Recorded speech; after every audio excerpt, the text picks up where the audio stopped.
বন্ধুরা আমার, মুরব্বীরা আমার, আল্লাহর কোরআন আমরা কি করি? ও মুসলমান সাতকানিয়ার মুসলমানেরা, পর্দালের মা বোনেরা, তোমার ঘরের ভিতরে দামি দামি আসবাবপত্র আছে, আলমারির ভিতরে আসবাবপত্র রাখো, বিভিন্ন শোকেসের ভিতরে রাখো, কিন্তু কোরআনের কোন তাফসীর তোমার ঘরে পাওয়া যায় না। বিদেশ থেকে ডিনার সেট এনেছো, ওই ডিনার সেট তোমার ঘরের ভিতরে আছে, কিন্তু আল্লাহর কোরআনের এক সেট তাফসীর তোমার ঘরে না। কত ঠিক কিনা বলুন বন্ধুরা আমার? আমার দেশে কিছু হুজুরেরা, মাফ করেন, আল্লাহ মাফ করে দিক, আমার দেশের কিছু হুজুরেরা মানুষ মারা গেলে মরার বাড়িতে ভাড়ায় কোরআন শরীফ পড়তে যায়।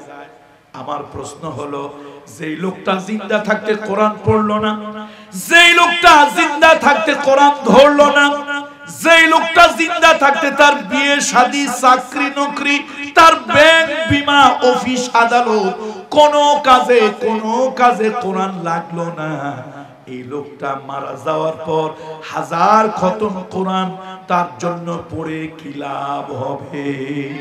বিশ্বনবী বলেছেন, আল কুরআনু হুজ্জাতুল লাকা ওয়া আলাইক, আল কুরআনু হুজ্জাতুল লাকা ওয়া আলাইক, এই কোরআন তোমার পক্ষে দলিল হবে অথবা তোমার বিপক্ষে চলে যাবে। কোরআন শরীফ যারা নিয়মিত তেলাওয়াত করবেন, এই কোরআন তাদের বন্ধু হবে, সাথী হবে। আর কোরআনের 114 সূরা, এর ভিতরে একটা সূরা আছে 29 পারার প্রথম সূরা, সূরাটার নাম হলো মুলক। সূরা মুলক ইবনে কাসির পড়লাম, জালালাইন শরীফ পড়লাম, তাফহিমুল কোরআন পড়লাম, জিলালুল কোরআন পড়লাম, তারপরে মারিফুল কোরআন পড়লাম, যত তাফসীর পড়লাম। এই সূরা মুলকের ফজিলত, সূরা মুলকের ফজিলত কেউ যদি নিয়মিত ইশার নামাজের পরে ঘুমাতে যাওয়ার আগে সূরা মুলক নিয়মিত কেউ যদি তেলাওয়াত করে, কেউ যদি পাঠ করে, ওই লোকটা একদিনের জন্য হলেও, একবারের জন্য হলেও স্বপ্নের আগে রাসূলুল্লাহর মৃত্যুর আগে রাসূলুল্লাহর সঙ্গে স্বপ্নে মোলাকাত হয়ে যাবে। সূরা মুলক আপনি কোরআনের যে কোনো জায়গা থেকে পড়েন, লাভ আছে। এই কোরআন আপনার কবরের সাথী, হাসরের সাথী, আখিরাতের সাথী হবে। আর সূরা মুলকটা যদি আপনি তেলাওয়াত করেন, আপনার কবরের ভিতরে আপনার লাশটা যখন রেখে দেওয়া হবে, কবরের ভিতরে লাশটা রেখে দেওয়া হয়েছে, 40 কদম হেঁটে যেতে যতটুকু সময় লাগে, এতটুকু সময় পরে কবরের ভিতরে বিরাট বড় একটা পাখি কবরের ভিতরে চলে আসবে। ওই পাখি কবরের মধ্যে শুয়ে আছে, মুনকির নাকির ফেরেশতা আসলো, এসে দেখে কবরের ভিতরে কোনো মাইয়াত নাই, বিরাট বড় একটা পাখি শুয়ে আছে। ও পাখি, তুমি কি জানো, তুমি কি বলতে পারো, একটু আগে ওই সাতকানিয়ার ওই 9 নম্বর ওয়ার্ডের অমুকের ছেলে অমুক, এই লোকটাকে একটু আগে কবরে শোয়ানো হলো, তার লাশটা কোথায়, তুমি কি বলতে পারো? পাখি বলবে, হ্যাঁ আমি জানি, একটু আগে যে লোকটাকে দাফন করা হলো, ওই মাদফুনকৃত লোক, দাফনকৃত লোক আমার ডানার নিচে ঘুম পড়ে আছে, আমার ডানার নিচে ঘুমাচ্ছে। ফেরেশতা বলবে, বের করে দাও, প্রশ্ন করব, জবাব দেব। প্রশ্নের উত্তর যদি দিতে পারে জান্নাতি ফরাশ কবরে বিছায় দেব, উত্তর যদি ঠিক মতো দিতে না পারে তাহলে কবরে শাস্তি সিজ্জিনের ভিতরে বন্দী করে কবরে সব ধরনের শাস্তি তাকে দেওয়া হবে। পাখি বলে, ডিস্টার্ব করিও না, এত কথা শোনার সময় আমার নাই, তাকে এমন ঘুম পাড়াইছি, ঘুম ভাঙানো যাবে না। এবার ফেরেশতা যতই বলে, পাখি রাগ হয়ে যায়, বলে, তোমার যদি দরকার হয় আমার ডানার নিচে খুঁজে বের করো। এবার মুনকির নাকির ফেরেশতা ওই পাখির ডানার নিচে খুঁজতে থাকবে, কিন্তু মাইয়াতকে আর খুঁজে পাবে না। জিজ্ঞেস করবে, পাখিরে তোমার পরিচয় কি? বলে, আমি হলাম তার তামাম জীবনের তেলাওয়াতে কোরআন, আর আমি হইলাম মুহাব্বতের সূরা মুলক। আল্লাহ, এই জন্য বলি কোরআন শরীফ কোরআনুল কারীম এমন একটা কিতাব তেলাওয়াত করবেন, বুঝে বুঝে কোরআন পড়বেন, আর কিছু যদি না বুঝেও পড়েন তাও সওয়াব হবে, ফায়দা হবে, ঈমান বেড়ে যাবে, ঈমানের নূর বেড়ে যাবে, ঈমানের শক্তি বেড়ে যাবে। কিন্তু এই কোরআনটা আমার যেই কারণে আল্লাহ তাআলা দিয়েছিলেন, এই কোরআন দিয়েছিলেন ফামান তাবিআ হুদায়া ফালা খাউফুন আলাইহিম ওয়ালা হুম ইয়াহজানুন। এই কোরআনকে আল্লাহ তাআলা পাঠায় দেবে। এই কোরআন যারা মানবে, এই কোরআন দিয়ে যাদের ব্যক্তি, পরিবার, সমাজ, রাষ্ট্র, আন্তর্জাতিক পরিমণ্ডল এই কোরআন দিয়ে যাদের চলবে, ফালা খাউফুন আলাইহিম, তাদের পরকালে কোনো ভয় থাকবে না, ওয়ালা হুম ইয়াহজানুন, তাদের জন্য কোনো ধরনের দুশ্চিন্তাও থাকবে না। নাহমাদুহু ওয়া নাস্তাঈনুহু ওয়া নাস্তাগফিরুহু ওয়া নু'মিনু বিহি ওয়া নাতাওয়াক্কালু আলাইহি ওয়া নাউযু বিল্লাহি মিন শুরুরি আনফুসিনা ওয়া মিন সাইয়্যাতি আ'মালিনা। من يهده الله فلا مضل له ومن يضلله فلن تجد له وليا مرشدا. ونشهد أن سيدنا وسندنا ومولانا وأولانا وطبيب قلوبنا محمد الذي أرسله بالحق بشيرا ونذيرا وداعيا إلى الله بإذنه وسراجا منيرا. فقد قال الله تعالى في كلامه المجيد والفرقان الحميد. أعوذ بالله من الشيطان الرجيم. بسم الله الرحمن الرحيم. إن الله وملائكته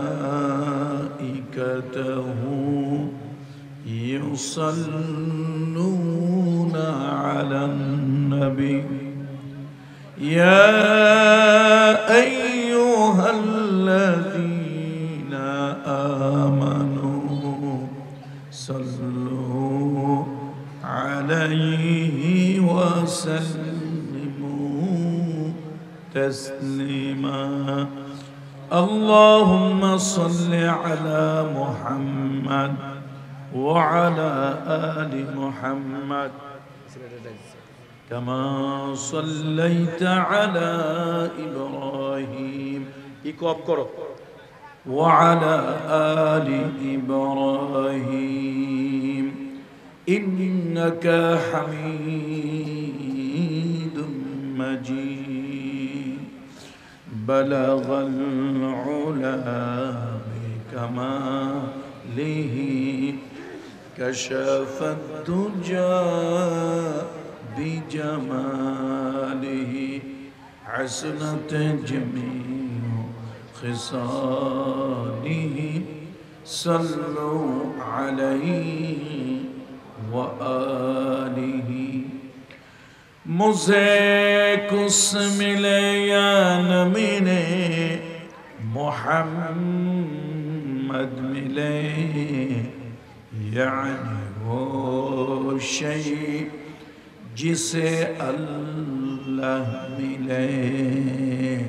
बलगल उला बिकमालिही कशफत दुजा बिजमालिही हसनत जमीउ خصاله صلوا عليه وآله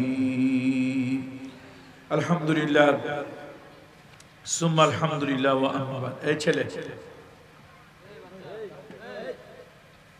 তুমি এত মোবাইল নিয়ে ব্যস্ত হলে কেন ভিতরে সাউন্ড ক্লিয়ার করো মোবাইল অফ করে রাখো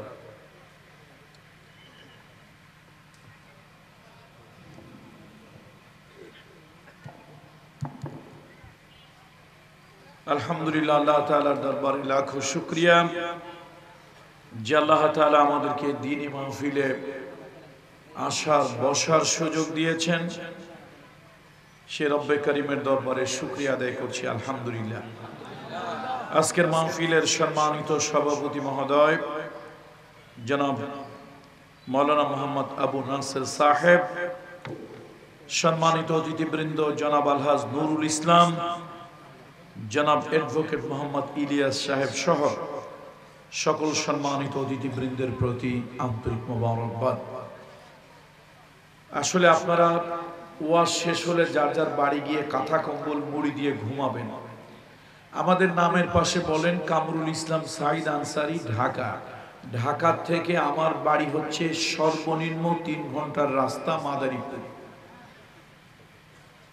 তো আপনারা যত সহজ ভাবেন অত সহজ না শত শত মাইল এরপরে রাস্তার যে করুণ অবস্থা কোথাও জ্যামের মধ্যে পড়ে থাকা লাগে আমি বারবার রিকোয়েস্ট করেছিলাম আমাকে 9:30টায় দেওয়ার জন্য তার কারণ হলো আজ কয়েকদিন ধরে লম্বা লম্বা জার্নি করছি চট্টগ্রাম প্যারেড গ্রাউন্ডের মাহফিল করে চলে গেছি ঢাকায় মিটিং করে নোয়াখালী লক্ষ্মীপুরে এসে প্রোগ্রাম করেছি এরপরে সেখান থেকে ঢাকা গেছি কুমিল্লা এসেছি আবার আজকে আপনাদের এখানে আসলাম এখান থেকে কালকে লক্ষ্মীপুরে গিয়ে প্রোগ্রাম করব সেখান থেকে মাদারীপুর গোপালগঞ্জ তারপরে এসে প্রোগ্রাম করব বান্দরবন তো মানুষের ভালোবাসায় বাংলা একটা প্রবাদ আছে অনুরোধে ঢেকি গেলা তা আমাদের ঢেকি না এর থেকেও বড় কিছু গিলতে হয় হাতিও গিলতে হয় মাঝে মাঝে আপনাদের তো সমস্যা নাই আপনারা আলহামদুলিল্লাহ মাহফিল শেষ করবেন বাসায় যাবেন কাঁথা কম্বল মুড়ি দিয়ে ঘুমাবেন সারাটা রাত আমাদের চলে যাবে রাস্তায় সারাটা রাত চলে যাবে সারা দিন জার্নি করে আসছি সারা রাত চলে গেল 2 ঘন্টার স্টেজে বয়ানের জন্য কখনো কখনো 18 ঘন্টা জার্নি করতে হয় আমাদের এটা কষ্টের আপনারা গজল দেন সঙ্গীত দেন বক্তৃতা দেন যা ইচ্ছা দেন একটা সময় টাইম ফ্রেম সৃষ্টি করেন যে এই টাইমের মধ্যে এটা হবে এটা সুন্দর এখন আমি তাড়াহুড়ো না করলে তো আমার মনে হয় রাত 1টার আগে পাইতাম কিনা মাহফিল এটা সন্দেহ ভবিষ্যতে একটা নিয়ম করতে হবে ভার্চুয়াল মাহফিল হুজুররা তার নিজের বাড়িতে বসে আপনারা যেরকম কাঁথা কম্বলের মধ্যে শুয়ে শুয়ে ওয়াজ শোনেন আমরা ওরকম কাঁথা লেপের মধ্যে শুয়ে শুয়ে ওয়াজ করব ভার্চুয়ালি মোবাইলে এটা বাস বড় প্রজেক্টর লাগিয়ে দেওয়া হবে আপনারা শুধু শুনতেই থাকবেন সারা রাত 24 ঘন্টা শোনেন কোনো সমস্যা নেই সম্মানিত উপস্থিতি একটা কঠিন সাবজেক্টের উপরে কথা বলতে বলা হয়েছে আসলে আমি সাবজেক্টটা আগে দেখিনি আমার একটা অভ্যাস আমাকে কোথাও কোনো সাবজেক্ট দিলে সেই সাবজেক্টের উপরেই আমি কথা বলার চেষ্টা করি এটা আমার অভ্যাস আমি অত বড় আন্তর্জাতিক মানের বক্তা নই অত বড় ভাইরাল বক্তা নই বাবা মারা গেছে 17 বছর বয়সে স্টেজে উঠেছি তখনও যেরকম ছিলাম এখন ওইরকমই আছি কোনোদিন ভাইরালও হয় নাই পতনও হয় নাই আলহামদুলিল্লাহ হয়তো সাতকানিয়ায় এক প্রতিহিংসা পরায়ণ এমপির কারণে আসতে পারি নাই সারা বাংলাদেশের যেখানে যেখানে যাই সারা বছর ছিলাম আগেও ছিলাম এখনো আছি আমার রব্বে কারীম যতদিন চায় ততদিন থাকবো ইনশাআল্লাহ সুতরাং আমি ভাই এরকম ভাইরাল বক্তা না যে একদম মাঠে ভাইরাল হইয়া 2 দিন দেখা গেল তারপরে আর কোনো খোঁজ খবর নাই ওরকম বক্তা না ছিলাম আল্লাহ তাআলা রেখেছেন বিইজনিল্লাহ বিমাশিয়াতিল্লাহ বিফadlillah সামনেও থাকবো ইনশাআল্লাহ তো যা হোক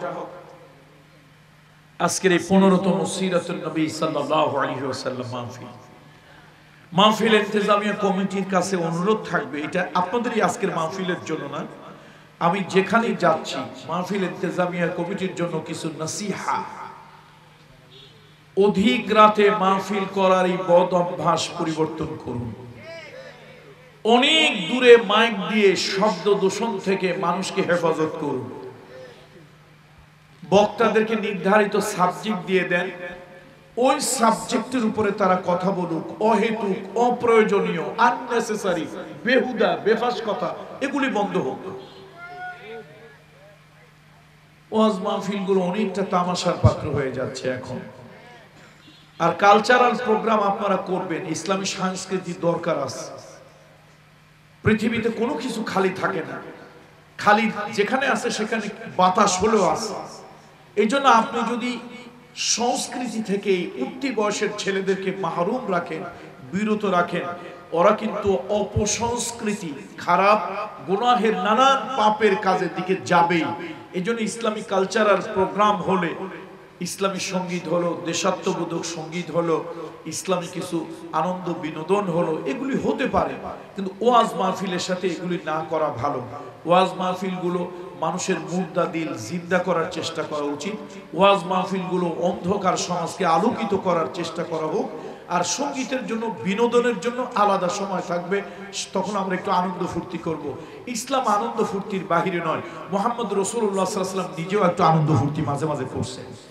নবীজি কয়েকজনে মিলে খেজুর খেতে বসছে, খাবার ক্ষুধার্ত সবাই, তো খাবার খেজুর একজন দিছে, খেজুরের বড় একটা টুকরি নিয়ে, একটা পাত্র নিয়ে সবাই খেতে বসছে। নবীজি খায়, তার পাশে তার জামাই সাইয়্যিদুনা আলী কাররামাল্লাহু ওয়াজহাহু, আলী মারতুজা, তিনিও খায়। এখন কতক্ষণ পর নবী ডেকে বলতেছে, আচ্ছা দেখো, আমাদের মধ্যে যে সবথেকে বেশি পেটুক সে খেজুর খাইছে বেশি। আমাদের মধ্যে পেটুক যে বেশি, পেটুক বোঝেন তো, খাদক, যে খাদক বেশি সে খেজুর খেয়েছে বেশি। সাইয়্যিদুনা আলী তাকায় দেখে সর্বনাশ, তার সামনে এক বোঝা আঠি। কিরে, আমি তো এত খাজুর খাই নাই, আমি তো এত খাজুর খাই নাই। এখন সবাই তাকায় দেখে তার কাছে অল্প অল্প, সাইয়্যিদুনা আলীর কাছে এক ভুর। সবাই ধরছে আলু, তুমি এত বড় পেটু, এত খাইলা।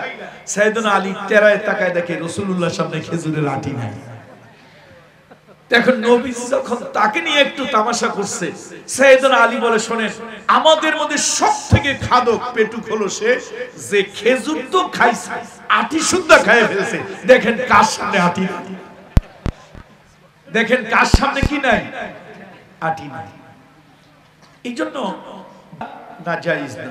এক লোক আসছে, এক বুড়ো মানুষ আসছে, ইয়া রাসূলুল্লাহ আমার জন্য একটু দোয়া করেন, আল্লাহ যেন আমাকে বেহেশত দেয়। নবী কয়, সর্বনাশ, আল্লাহ তো আমাকে জানাই দিয়েছে এই বুড়া মানুষ বেহেশতে যাবে না, বুড়া মানুষ বেহেশতে যাবে না।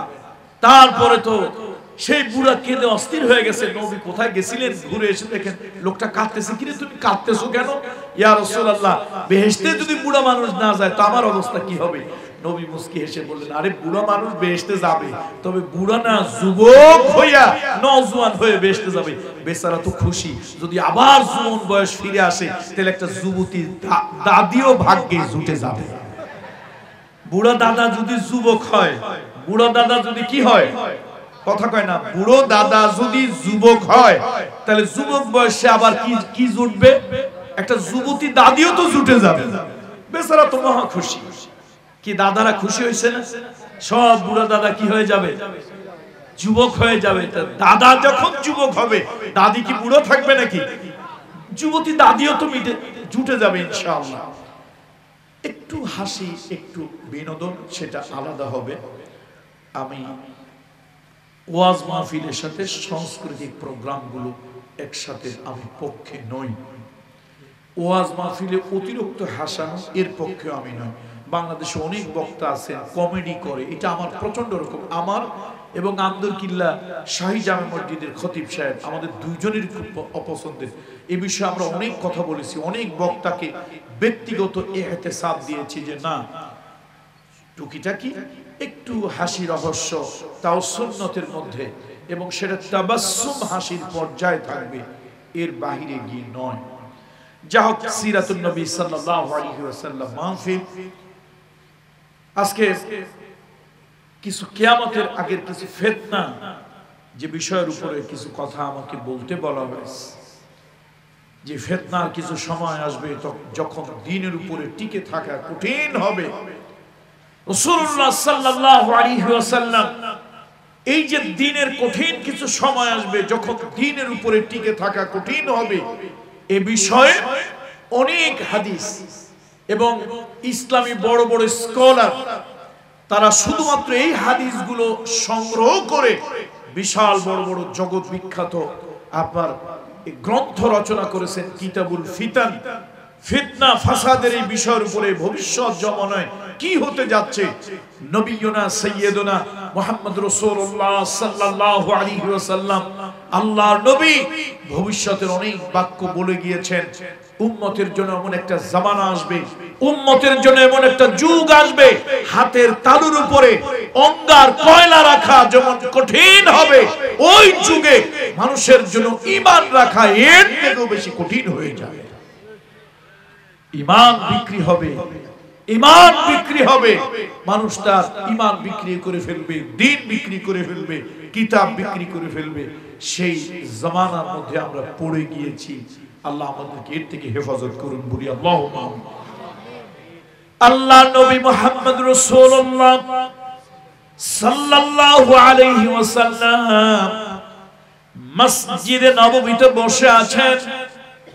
এমন সময় একজন অপরিচিত লোক মসজিদে নববীতে প্রবেশ করলো। হাদিসে জিবরাইল, মিশকাতের হাদিস, মশহুর হাদিস। একজন অপরিচিত লোক আসলো, রাসূলুল্লাহর হাঁটুর সঙ্গে হাঁটু গেড়ে বসলো। এবার রহমতের নবী মুহাম্মদুর রাসূলুল্লাহ সাল্লাল্লাহু আলাইহি ওয়াসাল্লাম আল্লাহর নবীকে নানান ধরনের প্রশ্ন করা শুরু করলো। বলল, ইয়া মুহাম্মদ সাল্লাল্লাহু আলাইহি ওয়াসাল্লাম আখবিরনি মাতা সাআ, হে নবী আপনি আমাকে বলুন কিয়ামত কখন হবে বলুন। এখন সাহাবীরা অবাক হইতেছে, লোকটারে চিনি না জানি না, কোথা থেকে আসছে। নবীজির হাঁটুর কাছে এসে একদম সামনাসামনি বসেছে, হাঁটুর সাথে হাঁটু মিলায় বসেছে। আবার নবীজির দ্বীন বিভিন্ন বিষয়ে প্রশ্ন করে। মাল ঈমান, মাল ইহসান, এই ঈমান কাকে বলে, ইহসান কাকে বলে ইত্যাদির ব্যাপারে প্রশ্ন করে। এখন আবার লোকটা প্রশ্ন করে, আপনি বলেন কিয়ামত কখন হবে। নবীজি বলতেছেন, আমারে যে প্রশ্ন করেছে সে তো আমার থেকে কিয়ামতের ব্যাপারে আরো ভালো জানে।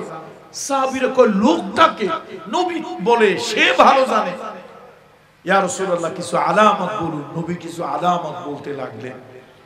এরপরে লোকটা যখন চলে গেল, আল্লাহর হাবিব, হাবিবে কিবরিয়া মুহাম্মদ রাসূলুল্লাহ সাল্লাল্লাহু আলাইহি ওয়াসাল্লাম বললেন, তোমরা কি জানো, তোমরা কি জানো লোকটা যে এসেছিল কে? মান হুয়া, কে সে? বলো, ইয়া রাসূলুল্লাহ আল্লাহ ভালো জানেন, আল্লাহ রাসূল ভালো জানেন। আল্লাহ নবী বললেন, লোকটা আর কেউ নয়, এই লোকটা হলো জিবরিল।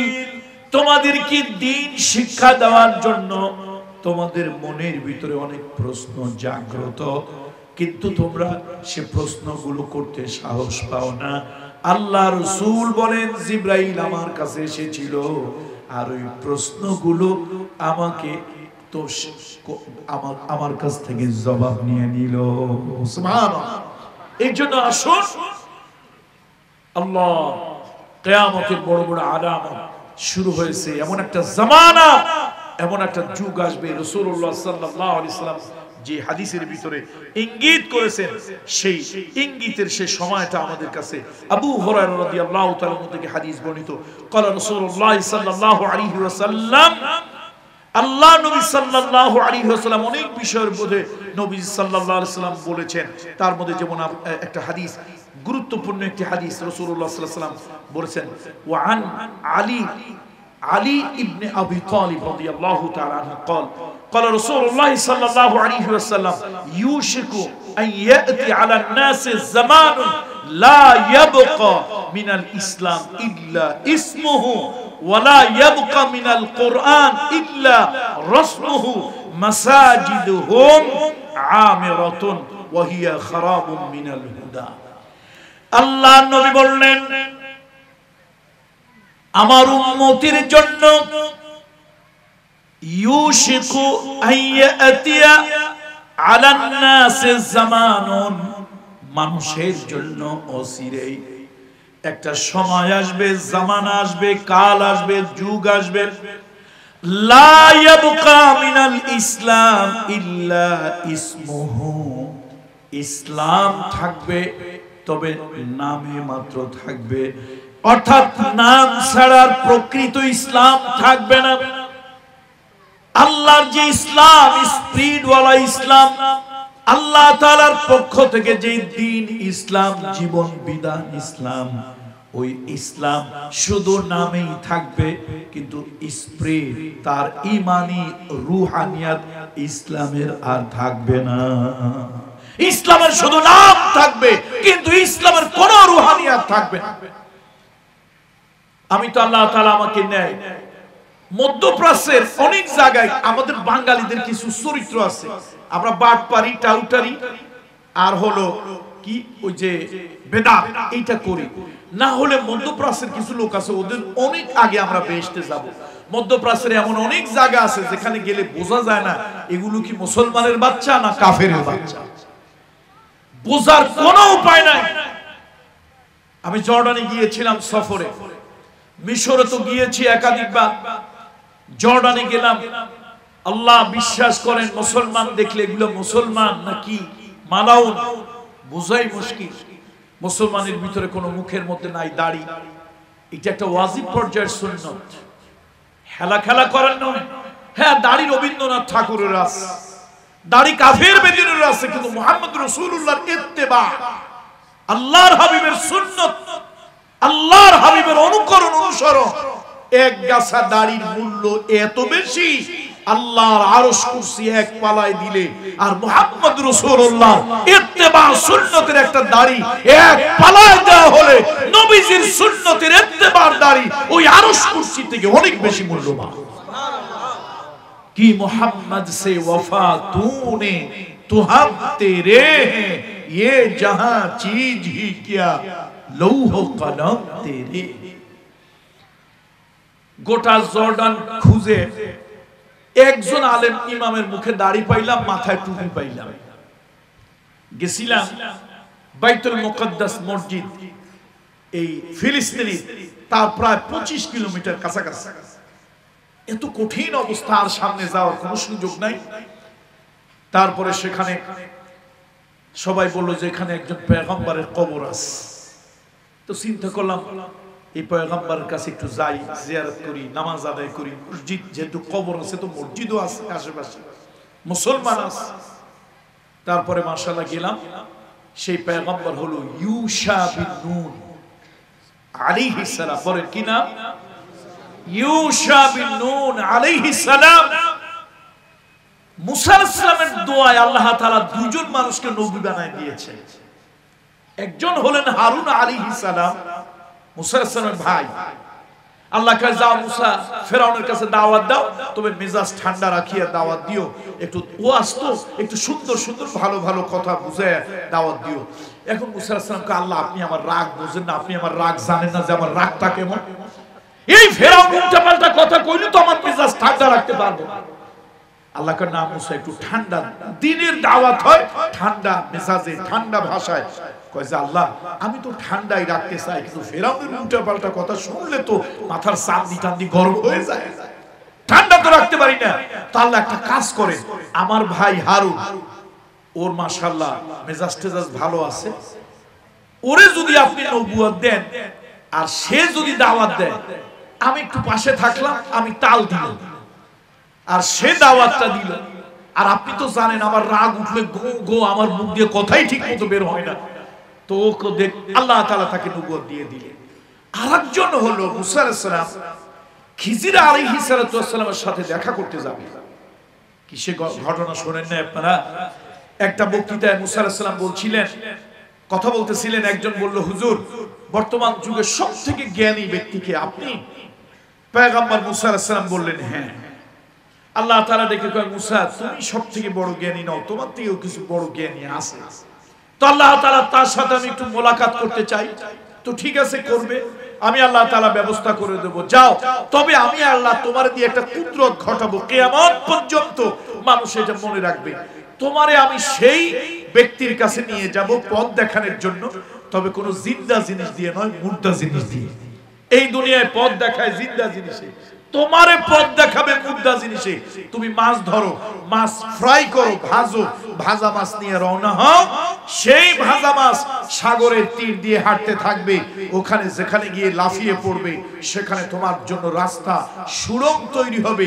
সেই সুড়ঙ্গ দিয়ে তুমি তোমার গন্তব্যের উদ্দেশ্যে রওনা হবে।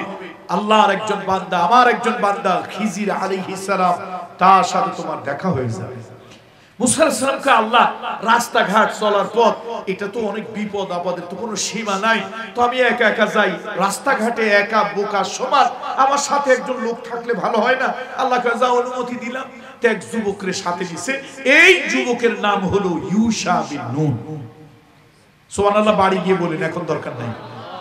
আপনারা খুব ক্লান্ত, আমার মতো 12, 14, 15 ঘন্টা জার্নি করে আসছেন। সুবহানাল্লাহ এখন জমা করে রাখেন, বাড়ি গিয়ে শেষ পর্যন্ত সুবহানাল্লাহ বলেন। মাঝে মাঝে একটু সুবহানাল্লাহ আলহামদুলিল্লাহ বলতে হয় ভাই। একেবারে চুপ করে বসে থাকলে মনে হয় মাহফিলের স্থান না, গোরস্থানে ওয়াজ করতেছি। কোথায় ওয়াজ করতেছি? গোরস্থানে ওয়াজ করতেছি। এই মসজিদে গিয়া এই একটা মানুষ পাইলাম, দাড়ি আছে, টুপি আছে, মাশাআল্লাহ, একটু ইসলামের ড্রেস আছে। আমি শার্ট প্যান্ট কাফের বেদিনের পোশাক, এটা কখনোই আমি বলি না। এটা আমাদের দেশের অনেক হুজুররা বলেন, এটা তারা বেওকুফ এই জন্য বলে। শার্ট প্যান্ট কাফের বেদিনের পোশাক এইটা না। আবার পাঞ্জাবি যে গায়ে দেই, এটাও নবীজিরই সুন্নতি পোশাক, এটাও আমি বলবো। তবে লেবাসুত তাকওয়া হলো ঢিলে ঢালা। মুহাম্মদ রাসূলুল্লাহ সাহাবীরা ওই কালচার, আরব্য কালচারে নবীজি এবং তার সাহাবীরা সাধারণত হাঁটুর নিচে টাকনুকেরার উপরে লম্বিত পোশাক পরতেন। সেজন্য আলহামদুলিল্লাহ উলামায়ে ইকরাম, উলামায়ে মুতাকাদ্দিমিন, সলফে সালেহিন, আইম্মায়ে মুস্তাহিদিন সবাই আমরা ইসলামের ড্রেস পাঞ্জাবি পরি। এটা কি আমরা সুন্নতি ড্রেস মনে করি? সুন্নতি না হলেও এটা নিঃসন্দেহে ইসলামের ড্রেস, কোনো সন্দেহ নাই। তো এই ব্যক্তির কাছে গিয়ে পেলাম, লোকটা জিজ্ঞেস করলো, মিন আইনা আনতুম, এই তোমরা কোথা থেকে আসছো? আমরা বললাম জিনা মিন বাংলাদেশ। আরে সর্বনাশ, বাঙালিরাও আরবি পারে। এই লোকটার ভিতরে একটা আগ্রহ জাগলো, মাশাআল্লাহ। বোধহয় 6, 7, 8 মিনিট কোরআন হাদিস দিয়ে একটা বক্তৃতা দিল। বক্তৃতার পাওয়ার এরকম, মনে হয় সুয়ের মতো গায়ে বিদ্ধ হলো আর কলিজার মধ্যে ঢুকে গেল। আল্লাহ সুবহানাল্লাহ সুবহানাল্লাহিল আযীম। কথাটা বলতেছিলাম, এটা হলো ভিন্ন জুমলায় মুতারাজা, মানে ভিন্ন প্রসঙ্গে চলে গিয়েছি। মধ্যপ্রাচ্যের মুসলমান যেখানে ইসলামের সূতিকাগার বলা হয়, ইসলাম যেখানে জন্ম হয়েছে, সেই মধ্যপ্রাচ্যের অনেক জায়গা আছে। আল্লাহ আল্লাহু আকবার। তাদেরকে দেখলে বোঝার কোনো উপায় নেই যে এরা মুসলমান। দেখলে বোঝার কোনো মুসলমান, এটা বোঝার কোনো উপায় নাই। দেখেন কৃষ্টি কালচার, এগুলি দরকার আছে। আমি একবার চায়নায় সফর করতে গিয়েছি, চীনে, অনেক বছর আগের কথা। তো সেখানে একটা সফরে গিয়েছি। ভাই আমার বিদেশে গেলে খুব কষ্ট হয়, খাওয়ায় কষ্ট, শোয়ায় কষ্ট।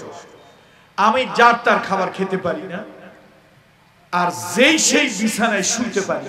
তো আমার আলহামদুলিল্লাহ, আমার বিবি সাহেবা আলহামদুলিল্লাহ হাদা মিন ফজলে রব্বি, আমার থেকেও পরহেজগার আলহামদুলিল্লাহ।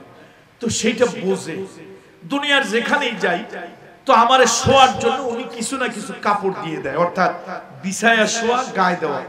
আমার কাছে মনে হয় এটা পাক কিনা, পবিত্র কিনা, তো এটা যে শরিয়া মোতাবেক পবিত্র কিনা, এই যে ভিতরে একটা কনফিউশন, হেজিটেশন, এটা একটা মেন্টাল ডিজিজ বলতে পারেন, এক ধরনের মানসিক রোগ বলতে পারেন।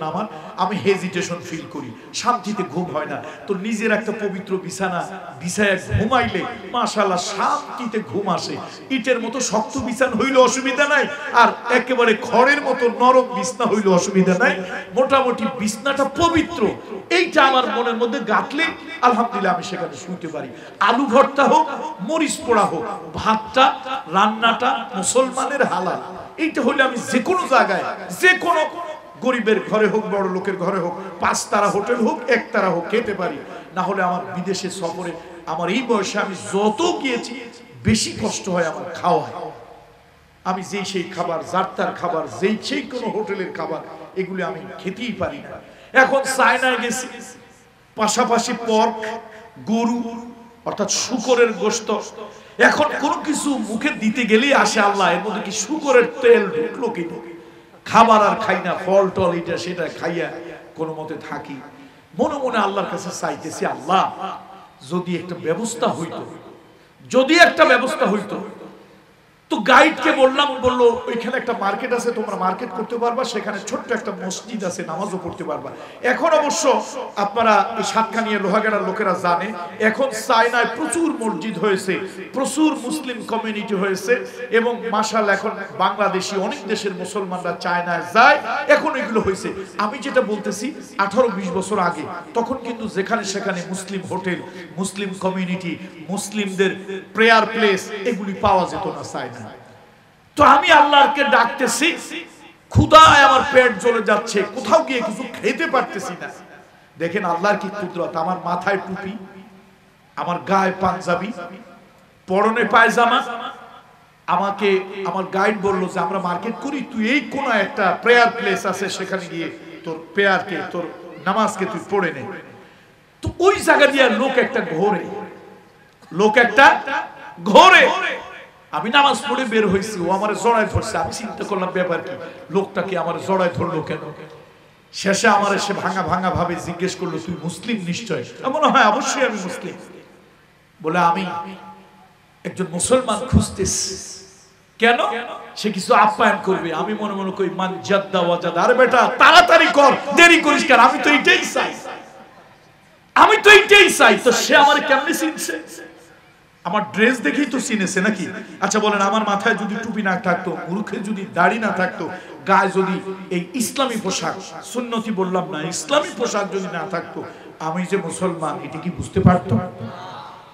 তাহলে আজকে দুঃখ লাগে মুসলমানদের জন্য। বলি আজকে तमाम দুনিয়ায় মুসলমানদের অধঃপতন হচ্ছে, মুসলমানদের কৃষ্টি, কালচার, তাহজিব, তামাদ্দুন, মুসলমানদের ঘর আর বাহির ক্রমান্বয়ে এত খারাপের দিকে যাচ্ছে, এ মুসলমান দেখলে বোঝার কোনো উপায় নাই এটা মুসলমানের বাচ্চা।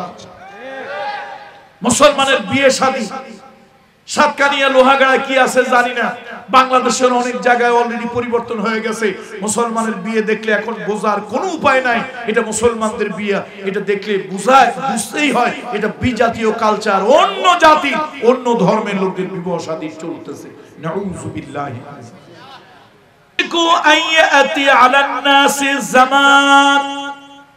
মানুষের উপরে এমন একটা সময় আসবে, লা ইয়াবকা মিনাল ইসলাম ইল্লা ইসমুহু। মানুষের উপরে এমন একটা সময় আসবে যখন তার নাম ইসলাম ছাড়া, নামের ইসলাম ছাড়া আর কিছুই থাকবে না। কত ঠিক কিনা বলুন? অনেক অনেক ব্যক্তি আছে, নেতা নেত্রী আছে, নাম মুসলমানের কিন্তু কামটা কাফের শয়তানের। দেখেন না মরহুম শহীদ আল্লামা দেলওয়ার হোসেন সাইদি সাহেব আইন মন্ত্রীকে বলছিল, মিস্টার কি আইন মন্ত্রী সাহেব, আইনের চেয়ারে বসে যে এত বেআইনি কাজ করেন, যদি কোরআন সুন্নাহর আইনে চলেন তাহলে তার বড় বড় বোতল খাওয়া যায় না। বড় বড় কি খাওয়া যায় না?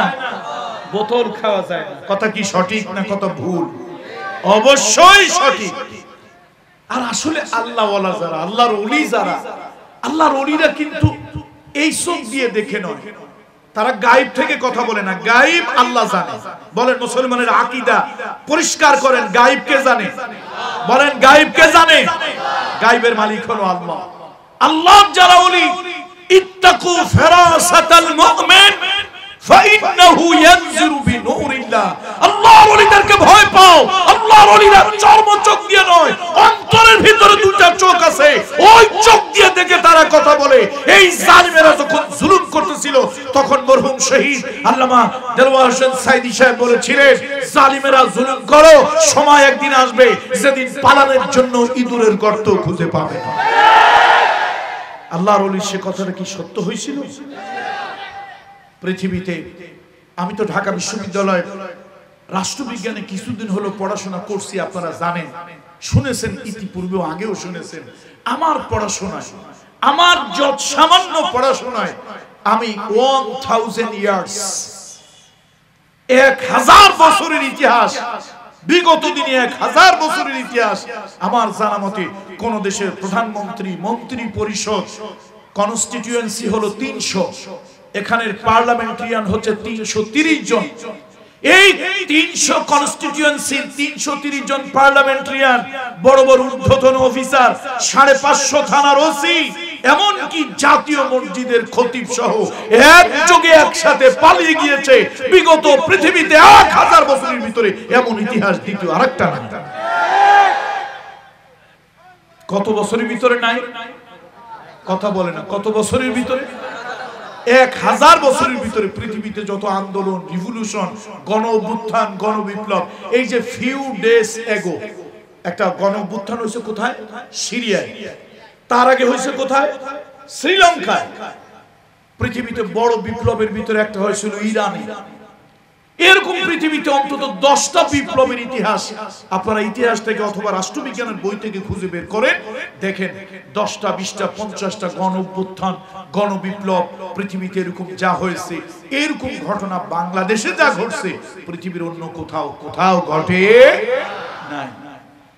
আপনাদের এই সাতকানিয়া লোহাগাড়ায় এমন এক ব্যক্তি ছিলেন, তার দেহটা যদি হয় 3.5 হাত, তো হিংসুক ছিল 5.5 হাত। একটা রাজনীতিবিদ এত হিংসা পরশ্রী কাতর হয়, এত হিংসুক হয়, এত নিকৃষ্ট মানসিকতার হয়, আমার তো মনে হয় শয়তানও দেখে তারা চিন্তা করছে, বেটা আমি শয়তান, তবে তোর মতো এত শয়তান হয়। পলিটিক্স করলে মানুষ এত ন্যারো মাইন্ডেড হয় না, রাজনীতি করলে একটু ব্রড মাইন্ডেড হতে হয়। যে দলই হোক, আপনি আওয়ামী লীগ করেন করতে পারেন, বিএনপি করেন করতে পারেন, জামাত করেন করতে পারেন, জাসদ করেন করতে পারেন, কিন্তু রাজনীতির একটা কথা আছে, বেশি সংকীর্ণ মনা হওয়া যায় না। তাহলে ওই রাজনীতিবিদ জুতার বাড়ি খায়, ফুলের মালার তার গলায় আসে না।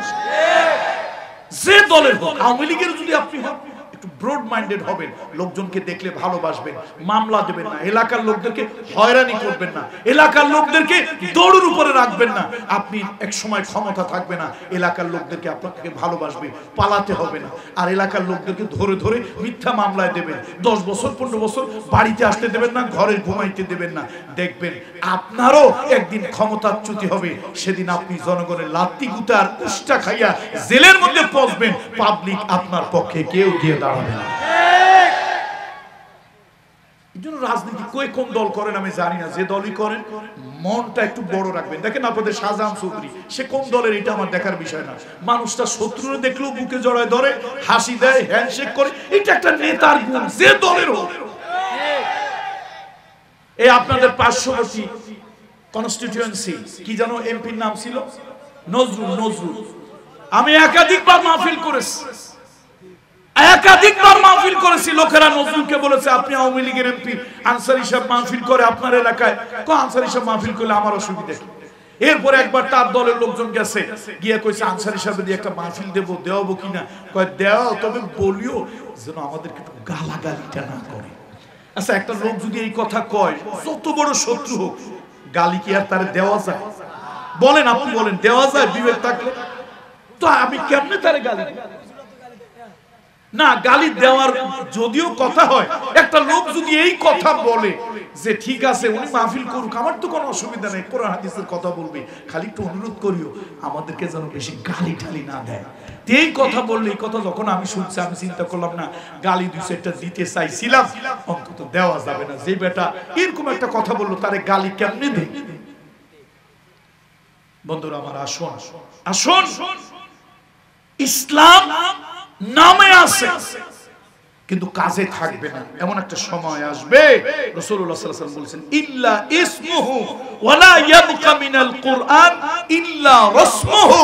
কোরআনের রসম ছাড়া, এই কোরআন জানাজার নামাজে পড়ে, মরার খতমে পড়ে, কবরের পাশে গিয়ে পড়ে, কিন্তু এই কোরআন পার্লামেন্টে পড়তে হয়, এই কোরআন আইন প্রয়োগকারীর কাছে গিয়ে পড়তে হয়। এই কোরআন আমার রাষ্ট্রে নাই, পার্লামেন্টে নাই, বিচার ব্যবস্থায় নাই, অফিস আদালতে নাই, আইন কানুনে কোরআন নাই। কত ঠিক কিনা বলি?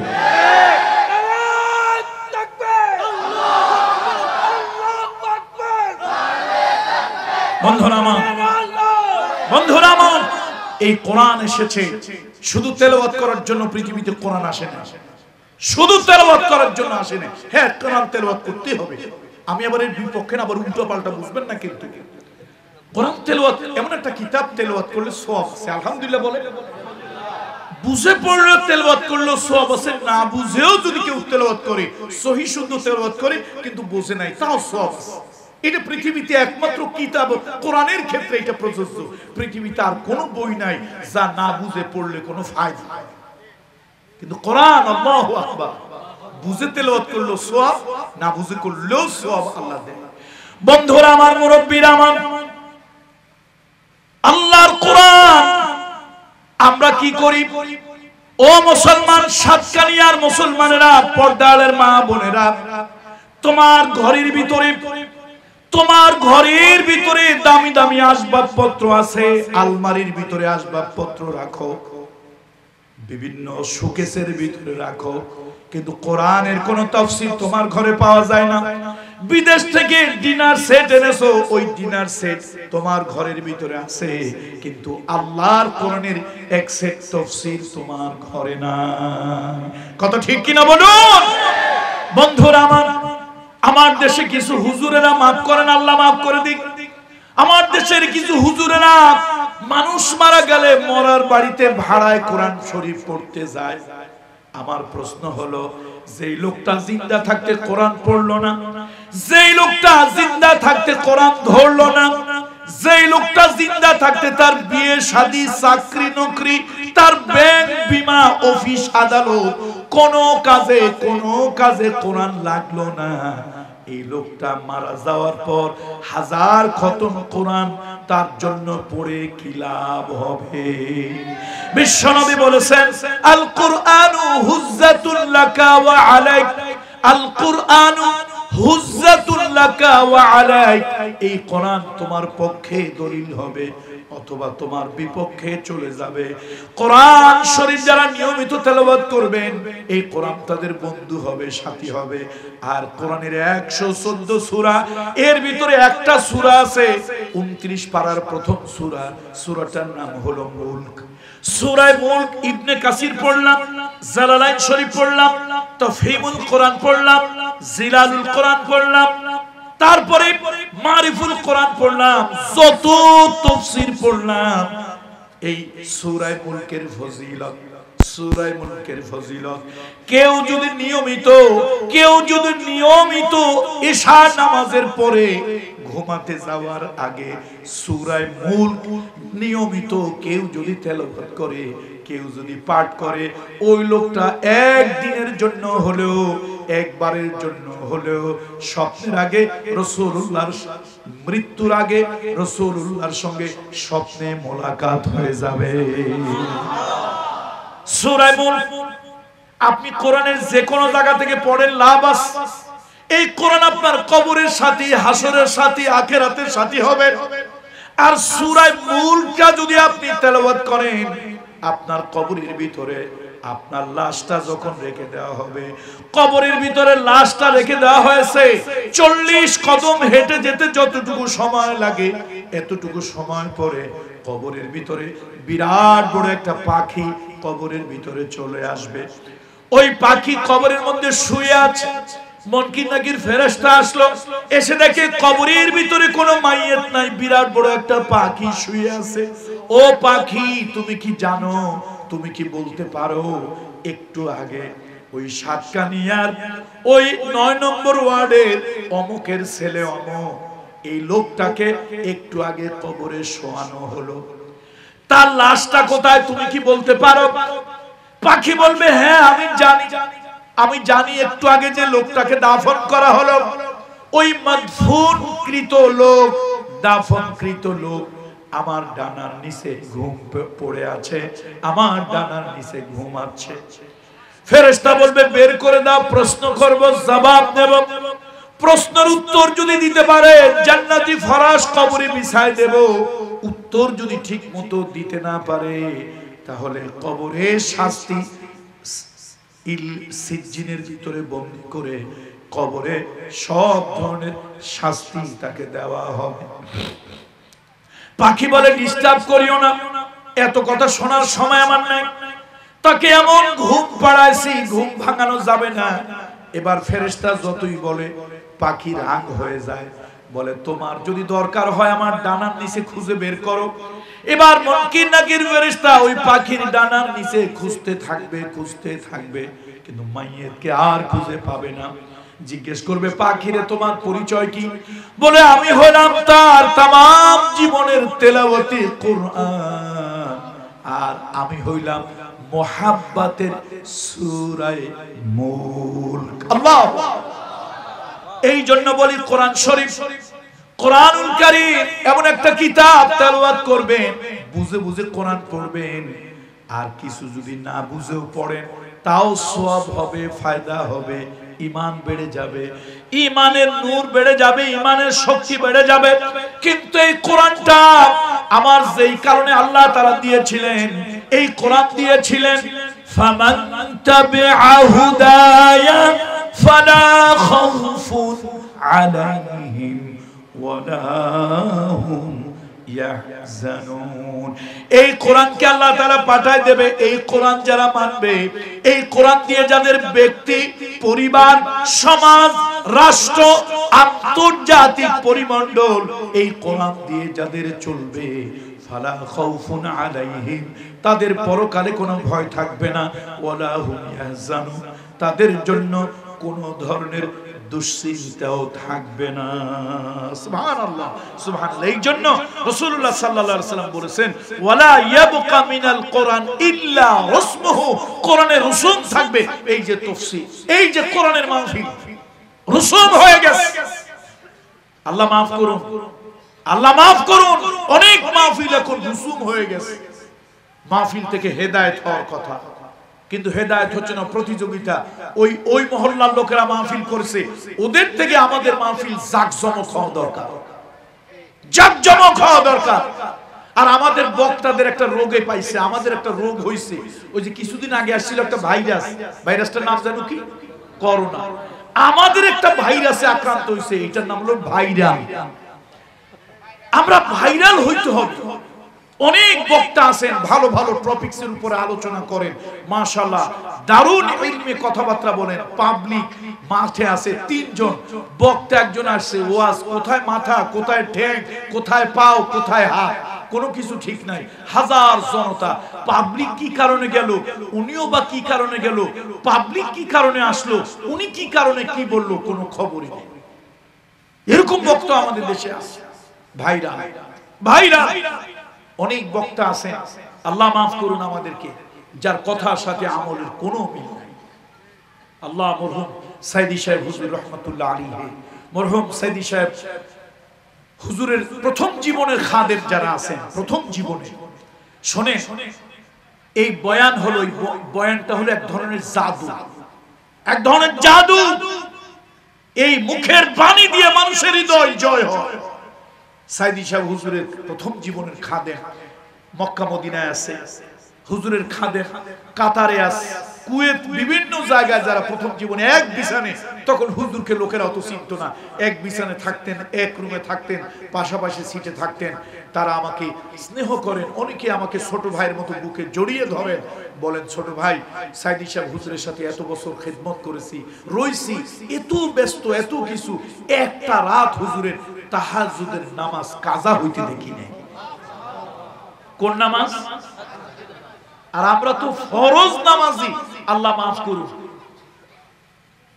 তাহাজ্জুদের নামাজ সাথে যারা থাকছে, কখনো কখনো আমরা ক্লান্ত হয়ে ঘুমায় পড়ছি, রাতের বেলা গভীরে হুজুরও দেখি না, হুজুর কই, হুজুর জানামাজ মিশে, কখন উঠলো, কখন ওযু করলো, কখন নামাজে দাঁড়াইলো। আল্লাহু আকবার। এই জন্য উলামায়ে কেরামদের কথা, তাদের কথা মানুষের হৃদয়ের ভিতরে ঢোকে। এই যে মিজানুর রহমান আজহারি, আমি তার জন্য দোয়া করি, হয়তো ওরকম পরিবেশ পায় না, এত লোক হোক, আমি এটা চাই না। এই ছেলেটার মধ্যে, এই লোকটার ভিতরে আলহামদুলিল্লাহ আমল আছে, ইলম আছে। কি আছে বলেন তো? আমল আছে, ইলম আছে। বাংলাদেশের অনেক বক্তা ভাইরাল রোগে ধরছে, ভাইরাল রোগে ইচ্ছা করে 2-4টা উল্টা পাল্টা কথাবার্তা বলবে, ভাইরাল হওয়ার জন্য, যার উদ্দেশ্যই থাকবে ইন্টেনশনালি ভাইরাল হওয়ার জন্য। মিডিয়া আসছে, শত শত মিডিয়া আমারে নিয়ে প্রচার, আরে কামরুল ইসলাম সাইদ এই বলছে। ওই এক হুজুরের ভাইরাল হওয়ার একটা নেশা হইছে। হুজুর চিন্তা করলো, আমি যে বড় বড় পাস করলাম, কোন শালা আমারে চিনে, রাখ এবার চিনাবো। হুজুর ওয়াজে একটা গেছে, গিয়ে একটা ফতোয়া দিছে, ভাইরা এই মুসুরির ডাল, মুসুরির ডাল চিনেন না, এটা খাওয়া মাকরুহ তাহারি। এখন লোকেরা কয়, ভাই এত হুজুর এত ওয়াজ, এই মুসুরির ডাল যে মাকরুহ তাহারি, এটা তো জীবনে শুনিনি। এখন পরের দিন এলাকার আলেম ওলামা সব এক জায়গা হইয়া খালি কিতাব ঘাটাঘাটি, পৃষ্ঠা ঘাটাঘাটি শুরু হয়ে গেছে। মুসুরির ডাল কোন জায়গা কোন কিতাবে আছে, এটা মাকরুহ তাহারি। শেষে আর এটা খুঁজে পায় না, কিতাব খোঁজার ধুম পড়ে গেল আলেম ওলামা। আর শুধু সমালোচনা, শুধু আলোচনা, শুধু কথা, লোক পুরা দেশের মধ্যে ভাইরাল। এখন সবাই মিলে চিন্তা করছে এটার একটা সমাধান তো হওয়া দরকার। এই হুজুরের উস্তাদের কাছে যাওয়া দরকার। হুজুরের উস্তাদের কাছে গিয়ে বললো, হুজুর এই আপনার যে ছাত্র মাশাআল্লাহ যথেষ্ট ভাইরাল টাইরাল হয়েছে, এখন সে যে হতো একটা দিছে মুসুরির ডাল মাকরুহ তাহরিম, আমরা তো কোরআন হাদিস ফিকহ যা আছে সব পয়সা অস্থির হয়ে গেছি, কোথাও তো পাই না। কয় বাবারে আমি যে ওরে এত কিছু পড়াইছি, আমিও তো এটা পড়াই। আচ্ছা ঠিক আছে, একদিন ডাকছে, কিরে বাবা এই তুই যে গোটা দেশে ভাইরাল হয়ে গেলি, তুই যে গোটা দেশে ভাইরাল, এখন তোর যে ফটো একটা দিলি এটা তো কেউ কোথায় পায় না, আর আমিও তো তোর এত কিছু পড়াইছি, এইটা তো পড়াই নাই। হুজুর আসলে মাফ করবেন হুজুর, এটা যে নাই তা আমিও জানি, আমি যে পাস করছি, আমি যে একজন বক্তা, আমার কেউ চেনেই না। শেষে চিন্তা করলাম যাক একটু চিনানো দরকার, গালি একটা দিলাম শালা বলে, তারপরে শেষে কিছু উল্টাপাল্টা কথাবার্তা বললাম। হুজুর এখন আলহামদুলিল্লাহ আপনার দোয়া হুজুর, আমি রাস্তাঘাটে হাটে মাঠে যেখানে যাই লোকেরা বলে ওই তো ওই হুজুর এই যে সেই।